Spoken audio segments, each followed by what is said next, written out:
के लिए मैंने बोली थी।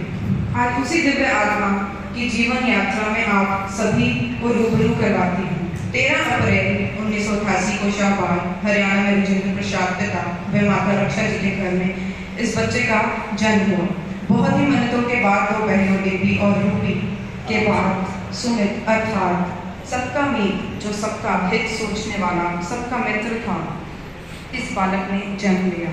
माता पिता की सेवा, बहनों का प्रिय पुत्र श्रवण के समान अपनी जिम्मेदारियों को निभाता था। हंसमुख स्वभाव का सुमित एक सज्जन पुरुष ही नहीं, एक दिव्य आत्मा। छोटी सी आयु में माता की गंभीर रोग के कारण का विषय जानकर अपनी बहनों के सहयोग से माता की खूब सेवा की। अपने आप को भूलकर अपनों के बारे में सोचता था, लेकिन भाग्य पर किसी का वश नहीं चलता। 2011 में अपनी माता को लाख प्रयत्न करने के बाद भी बचा ना पाया। फिर माँ की अंतिम समय में कहीं एक बार याद करने पर साहस से खड़ा उठा और बेटा, तू अपनी बहन का हनुमान है। यह माँ की अंतिम क्षणों में उनके मुख से निकला। ये बात सुमित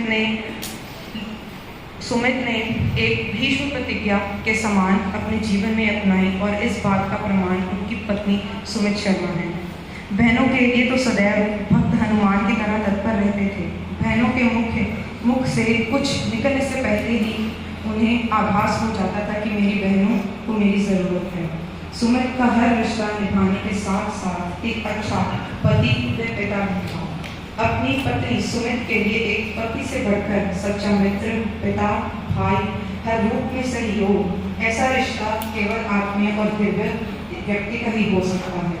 वो हमेशा एक बात कहते थे, मेरा और तेरा केवल नाम एक ही नहीं है, बल्कि मेरा तेरा रिश्ता रूह का सच्चा रिश्ता है। हमेशा हौसले से आगे बढ़ना, यही एक प्रेरणा लेकर आगे बढ़ते रहना तथा अपने 6 वर्षीय पुत्र युवान भारद्वाज के लिए प्राण तक दे देने का साहस और हिम्मत रखना। हर माता पिता अपने बच्चे को बहुत प्यार करता है, लेकिन सुमित जी का प्यार कुछ अलग ही था और रहेगा। युवान के लिए वो एक मजबूत वाहन जैसे थे, जिस पर कोई भी दुख, तकलीफ, मुसीबत टकराकर चकनाचूर हो जाए। अपने से जुड़े हर रिश्ते के लिए वो एक शीतल लहर जैसा था, जिससे भी मिले सुकून व ठंडक पहुंचा देता था। किसी को भी नेगेटिव से पॉजिटिव विचारों में बदलने वाला वो सुमित ही हो सकता है। कहानियों का भंडार, जैसे अभी स्टाफ मेंबर ने कहा, कहानियों का भंडार। कोई भी समस्या हो तो बच्चों को या बड़ों को एकदम एक लॉजिक के साथ कहानी सुनाकर ऐसी काउंसलिंग करता था मानो कोई संत हो, जो अपनी बातों के बहाव में बहाकर अपने साथ कर लेता था और सारी प्रॉब्लम्स का सॉल्यूशन कर देता था।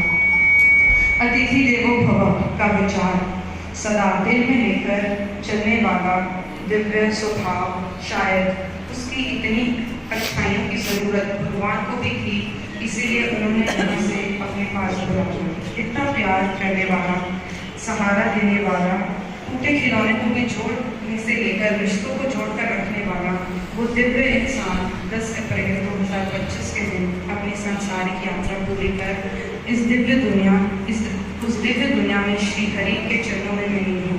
13 अप्रैल यानी 13, भगवान ने खुद जिसे रचा उसका सबसे प्रिय अतुलनीय बालक यह कहता गया, तेरा तेरा तेरा ही हूँ, तेरा ही था, तेरा ही रहूँगा सदा।